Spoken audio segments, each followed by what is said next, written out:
Olá, eu sou o pastor João Batista e nessa sequência da série Distrações, nós vamos agora para a segunda lição com o tema Vivendo sem medo do amanhã.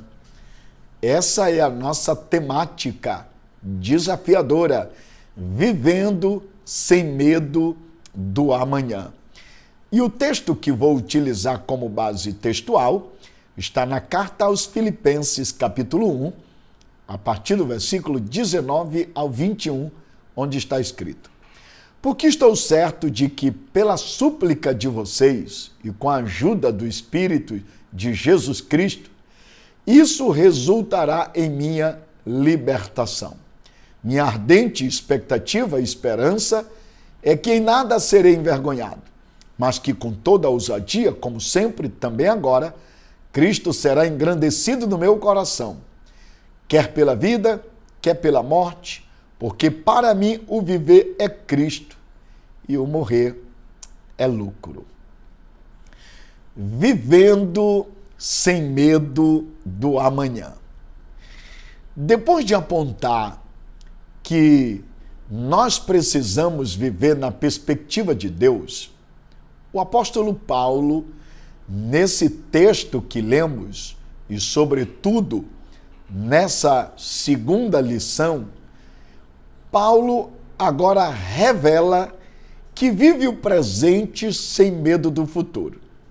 E o que chama a atenção é como exatamente ele faz isso. Porque se você observou bem, Paulo diz no texto que nós lemos: porque eu estou certo de que pela súplica de vocês e com a ajuda do Espírito de Jesus Cristo, isso resultará em minha libertação. Minha ardente expectativa e esperança é que nada serei envergonhado. Se você notar, o contexto de Paulo é marcado por um drama. Ele está preso. Paulo está preso em Roma, aguardando sua sentença. E apesar de estar preso, sofrendo privações, limitações, o evangelho está livre. Podem prender o mensageiro, mas não a mensagem.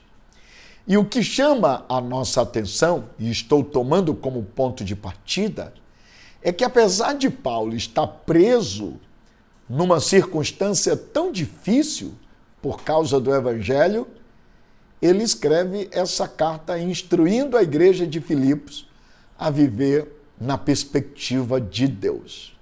E detalhe, a viver uma perspectiva sem medo do amanhã. Nesse ponto, a pergunta que nós precisamos fazer é: como o apóstolo Paulo fazia isto? Qual era o segredo?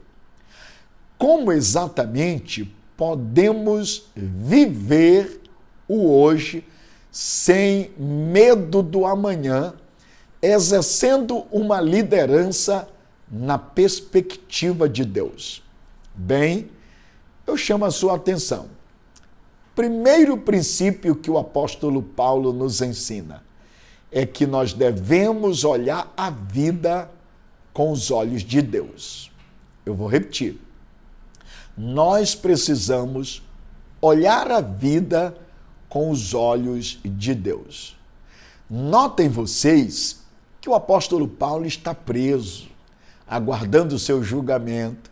A sua absolvição esperada, ele aguardava ansiosamente, e não só ele, como também os crentes da igreja de Filipos.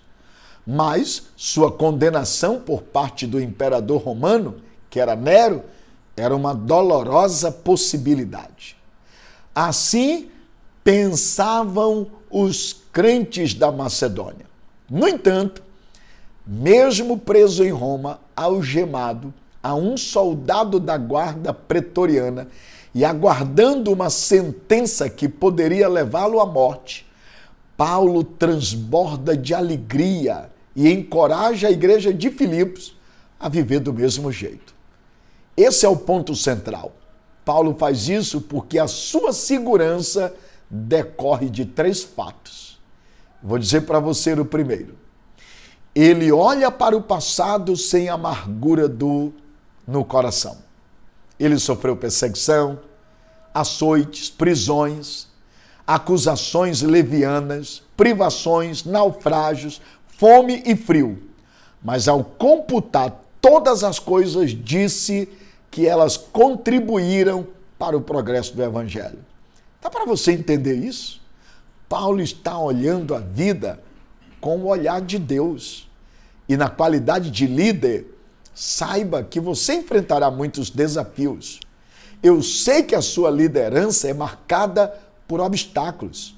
Eu sei que a sua liderança é marcada por adversidades. Mas a orientação de Deus para você, através do apóstolo Paulo, é: olhe a vida com os olhos de Deus. Agora, em segundo lugar, Paulo olha o presente com profunda alegria. Acho isso muito interessante. Estar justamente nos versos 13 a 18. Por que eu digo isso? Sua prisão estava longe de interromper ou limitar o seu ministério. Na verdade, a prisão de Paulo abriu-lhes novos horizontes. Porque se você observar bem, a igreja de Roma foi revitalizada por suas algemas, isto é, por suas prisões. Preso em Roma, Paulo revitalizou a igreja de maneira poderosa como instrumento de Deus. Outra, a guarda elite que dava segurança à cidade e ao imperador romano, diz Paulo, e Atos vai revelar, foi alcançada com o evangelho. Paulo levou toda a guarda pretoriana, 16 mil homens, a conhecer a Cristo. E tudo isso por seu intermédio. Isso sem falar das cartas das prisões. Paulo escreveu Efésios, Filipenses, Colossenses e Filemão. Dá para você entender isso? O mensageiro está preso, mas a mensagem está livre. Ninguém pode aprisionar e tornar cativo a mensagem do Evangelho. E a pergunta que nós fazemos é: como o apóstolo Paulo conseguiu fazer isso? Ele aprendeu a olhar a vida com os olhos de Deus. Por isso, mais uma vez, minha orientação: olhe a vida com os olhos de Deus. Mas em terceiro lugar, Paulo olha para o futuro com uma gloriosa certeza. Está nos versos 19 a 26 do capítulo 1.